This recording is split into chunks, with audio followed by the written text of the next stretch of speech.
আপনারা কি জানেন আজকে ভারতবর্ষের সুরক্ষার জন্য সবথেকে বড় শক্তিশালী হাতিয়ার হচ্ছে আমাদের বিমান বাহিনী, যাকে আমরা বলি সোর্ড আর্ম। সেই বিমান বাহিনী যেখানে 42 স্কোয়াড্রন আমাদের বিমান পথ দরকার, যুদ্ধপথ দরকার, মানে জেট ফাইটার দরকার, সেখানে আমাদের নেমে রয়েছে 31 স্কোয়াড্রনে। আমাদের সামরিক বাহিনীর লক্ষ্য ছিল কি, যে পাকিস্তানের জন্য আলাদা স্কোয়াড্রন থাকবে, চীনের জন্য আলাদা স্কোয়াড্রন থাকবে, সেগুলো উঠে গেছে। যা যেখানে আছে, যখন যেখানে বিপদ সেখানে যেতে হবে। অথচ বাংলাদেশকে আজকে চীন তারা যুদ্ধ বিমান দিচ্ছে, পাকিস্তানকে চীন যুদ্ধ বিমান দিচ্ছে। চীনের যুদ্ধ বিমানের কথা আমরা সবাই জানি। সেই জায়গায় দাঁড়িয়ে আমাদের নিরাপত্তার প্রশ্নে আমরা তেমন কিছু দেখলাম না। আচ্ছা, আমরা জানি আর্টিফিশিয়াল ইন্টেলিজেন্স আজ দুনিয়ার সব থেকে অগ্রগতির ক্ষেত্রে। সে আর্টিফিশিয়াল ইন্টেলিজেন্সে 500 কোটি টাকা দিয়ে কি হবে বলুন? তা নিয়ে কোনো দিক নির্দেশ আছে? তাই স্বাভাবিকভাবেই একটা বাজেট নিশ্চয়ই হয়েছে, কাউকে খুশি করার নিশ্চয়ই চেষ্টা করা হয়েছে, কিন্তু সমাজের বৃহৎ অংশ তাদের কিন্তু বঞ্চিত। বেশি দূর যেতে হবে না, মনে করি স্বাস্থ্যের কথা বলা হচ্ছে, পিছিয়ে পড়া মানুষের কথা বলা হচ্ছে, কিন্তু অঙ্গনারী ওয়ার্কারদের অনারিয়াম বাড়ানোর কথা কি বলা হলো? বলা হলো না। কৃষকদেরকে সম্মান নিধি বাড়ানোর কি কথা বলা হলো? ভারতবর্ষের কৃষকরা যত বেশি সংখ্যায়, তাদের সম্মান নিধি বাড়াতে পারত, সেটা তো বাড়ায়নি। বেকার যুবকদের জন্য কোনো নির্দিষ্ট কোনো পদ বাতলে দেওয়া হয়নি। কিছু লোন বাড়াবে, আরে লোন বাড়াবে তো বটেই, লোন বাড়ালে তো লোন শোধ করতে হবে, সেখানে খাতিরটা কি আছে? আচ্ছা, কৃষকদের ঋণ মুক্তির কোনো কথা হলো? কৃষকদেরকে আমি কি ভাবে মদত করতে পারি তাই নিয়ে কোনো দেখলেন বাজেটে? ফার্মার নিয়ে শুরু হলো বাজেটে, আমরা কৃষক কৃষক কৃষক কৃষক বলা হলো, কিন্তু এই মুহূর্তে কৃষকের যে সব থেকে বড় দাবি যে আমার ফসলের ন্যায্য দাম দাও যাতে আমি লাভ করতে পারি, সেই জায়গাটায় সরকার নিশ্চুপ। আচ্ছা, 100 দিনের কাজ নিয়ে অর্থ বরাদ্দের কোনো কথা হলো? বলুন, গ্রামীণ এলাকায় আরো বেশি বেশি করে পরিকাঠামো বাড়ানোর জন্য অর্থ বরাদ্দের কোনো গল্প দেখলাম? তো স্বাভাবিকভাবেই এই বাজেট হয়তো মধ্যবিত্তের জন্য কিছুটা আশা সঞ্চার করতে পারে, কিন্তু বাকি সমাজের বৃহৎ অংশের মানুষের জন্য এই বাজেটে তেমন কোনো আশার আলো আমি দেখতে পাচ্ছি না। আরো সর্বোপরি কৃষকদের জন্য, বেকার যুবকদের জন্য, বিধবা পিছিয়ে পড়া মানুষের জন্য, আজকে অঙ্গনারী ওয়ার্কারদের জন্য, শিশুদের শিক্ষা খাতে কোনো বৃহৎ অর্থ প্রদান বা স্বাস্থ্য খাতে কোনো বড়সড় অর্থ বরাদ্দ আমরা কিন্তু দেখলাম না। কিন্তু হ্যাঁ, তার মধ্যে একটা ভালো কাজ দেখলাম, যে ক্যান্সার রোগীদের জন্য যে ড্রাগ আসছে তাতে একটা ছাড় দিচ্ছে, এটা একটা ভালো পদক্ষেপ বলে মনে করি।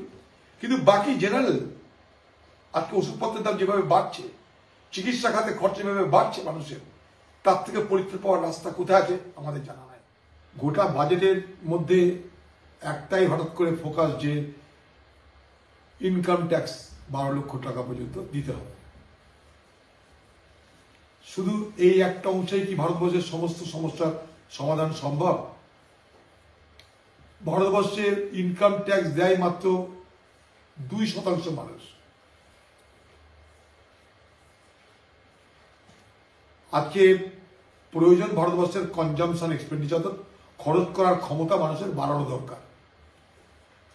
কারণ আমাদের যে জিডিপি, ভারতবর্ষে মোট যে উৎপাদন হয় আমাদের, যার পরিমাণ গ্রস ডোমেস্টিক প্রোডাক্ট, তার 60% আসে এই কনজামশন এক্সপেন্ডিচার থেকে, অর্থাৎ মানুষের খরচ করবার মাধ্যমে। তাই মানুষের হাতে যত ডিসপোজেবল কনজামশন পাওয়ার থাকবে, অর্থাৎ আমার হাতে যত টাকা থাকবে খরচ করার মতো, তত বাজারে আমি চাহিদা তৈরি করতে পারবো। এই হচ্ছে মূল কথা। কিন্তু সেটা শুধুমাত্র একটা মধ্যবিত্ত সেকশনের কথা মাথায় রেখে করতে গেলে ব্যাপারটা আংশিক হয়। আমি বিরোধিতা করছি না কখনোই যে মধ্যবিত্ত সমাজকে ট্যাক্স থেকে রেহাই দেওয়ার জন্য কখনো বিরোধিতা প্রশ্ন নয়, কিন্তু আমাকে আরো দেখতে হবে, কারণ ইনকাম ট্যাক্স বিলটা কি আনছে সেটা দেখতে হবে। এখনই কিন্তু সব বলার সময় হয়নি যে 12 লাখ মানে পুরো 12 লাখ, তার মধ্যে কত নিটিগ্রিটি আছে, কত মার প্যাচ আছে, এগুলো কিন্তু আগামী দিনে দেখতে হবে। কারণ এটা তো বুঝতে পারছেন যে মোদী সরকারের কাছে এবারের বাজেট করার সময় দুটো বিষয় কিন্তু ফোকাস করার চেষ্টা করেছে। একটা যে দিল্লির ভোট, আবার আগামী দিনে বিহারে তার ক্ষমতা বাড়ানো, যদি নীতিশ কুমার এদিক ওদিক করে তাহলে পরোয়া না করে এগিয়ে যাওয়ার মানসিকতা। অর্থাৎ ভোট বাঁচাও চুনাও জিতাও, এটাও কিন্তু বাজেটের মধ্যে একটা স্লোগান আছে। না তো যত কিছু খাতির সব পাটনায় করতে গিয়ে মোদী সরকার তো বুঝিয়ে দিয়েছেন আগামী দিনের এই বিজেপি পার্টির লক্ষ্যটা কি হবে। আমার সঙ্গে তৃণমূলের বিরোধিতা নিশ্চয়ই আছে, কিন্তু আজকে যেভাবে অন্য রাজ্যগুলোকে দেওয়া হয়, বিশেষ করে পাশের রাজ্য বিহার, সেভাবে বাংলায় কোথায় দেওয়া হলো? আমাদের বাংলায় অনেক কিছু দরকার, নিশ্চয়ই দেওয়া হয়নি। একটা পোর্টের কথা, একটা জাহাজ বন্দর আমরা তো আশা করেছিলাম, একটা বড় ইউনিভার্সিটি আমরা নিশ্চয় আশা করেছিলাম, সেখানটাই আমরা তো কিছু দেখতে পেলাম না বাংলার জন্য।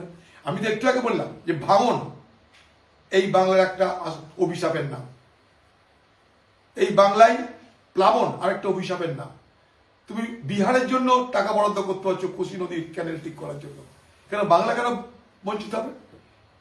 কোসি নদীর জল সমুদ্রে যাবে তো বাংলা দিয়েই।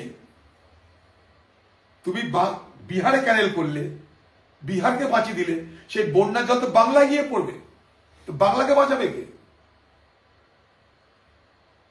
এই জায়গাটায় স্বাভাবিকভাবেই বাংলা একজন মানুষ হিসাবে নিশ্চয়ই আমি দেখতে পাচ্ছি পশ্চিমবঙ্গ বঞ্চিত। কিন্তু তার মানে এটা নয় যে তৃণমূল যেভাবে 100 দিনের কাজ আবাস যোজনা চুরি বাটপাড়ি করছে তার জন্য আমার কোনো সমর্থন থাকলো, তা নয় কিন্তু ব্যাপারটা। এটা যেন অপব্যাখ্যা না করা হয়। আমার বক্তব্য যে বিহারে বন্যা নিয়ে যতটা ভাবা হলো, বাংলায় ভাঙন প্লাবন নিয়ে কিন্তু কিছু ভাবা হলো না। বিহারে এয়ারপোর্ট, কারণ বাংলায় আরো বেশি এয়ারপোর্টের দরকার, বাংলায় ট্যুরিজমের জন্য, বাংলায় মানে হিউম্যান রিসোর্সেস অনেক বেশি আছে আমাদের, সেগুলো যদি নিয়ে কই ভাবনা হলো? এই রাজ্যগুলোকে বঞ্চিত করা হয়েছে, তার মধ্যে পশ্চিমবঙ্গ অবশ্যই পড়ে। মমতা ব্যানার্জি গত ইন্ডিয়া জোটের ব্লকেও তো কোথাও যায়নি, কাউকে বলতেও যায়নি ভোট দিতে। আর আজকে যেমন মোদী চাই কংগ্রেস মুক্ত ভারত, তেমনি মোদীর সুরে সুর মিলিয়ে দিদিও কিন্তু কংগ্রেস মুক্ত বিপক্ষ জোট চাই। অতএব একটা জায়গায় মোদী আর দিদির মধ্যে আমরা সমতা দেখতে পাই, যে কংগ্রেসকে দুর্বল করার প্রশ্নে মোদী এবং দিদির সুর কিন্তু এক। কিন্তু ভারতবর্ষের ইতিহাস বলছে 100 বছর ধরে, এই যে 1925 সাল, এটা আরএসএস এর 100 বছরের পূর্তি হবে। 100 বছর ধরে আরএসএস যে হিন্দুত্বের প্রচার করেছিল, ভারতবর্ষে যে হিন্দুত্ব, হিন্দু আর হিন্দু রাষ্ট্রের যে গল্প শুনিয়েছিল বা যে আদর্শের প্রচার করেছিল, সেইটা একমাত্র কংগ্রেস তার ধর্মনিরপেক্ষতা, সমতা, সকলের জন্য সমান অধিকার, গণতন্ত্র, প্রজাতন্ত্রের ভাষাতে রুখে দিয়েছিল। সেই 100 বছর ধরে কংগ্রেসের যে লড়াই, ভারতবর্ষের ধর্মনিরপেক্ষতার যে লড়াই, সকলের সমান অধিকারের যে লড়াই, সেই লড়াইটা কিন্তু কংগ্রেস যত দুর্বল হয়েছিল তত বিজেপির পক্ষে সুবিধা হয়েছিল। তাই মোদীর একটাই লক্ষ্য, কংগ্রেস মুক্ত ভারত। মোদী কখনো বলেনি যে তৃণমূল মুক্ত ভারত।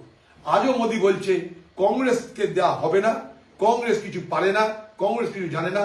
দিদিও ঠিক একই কথা বলছে, কংগ্রেসকে দিয়ে কিছু হবে না। অর্থাৎ কংগ্রেসকে দুর্বল করার প্রশ্নে মোদী এবং দিদির সুর এক, লয় এক, ভাষা এক। দাদা একটা বিষয় বলা, এখানে আমরা বরাবরই লড়ি। দিল্লিতে শিলা দীক্ষিত ছিল আমাদের চিফ মিনিস্টার, দাদাগিরি কেন পোস্ট আসবে? বরং তারা অনুপ্রবেশকারী, যাদের কিছু নাই।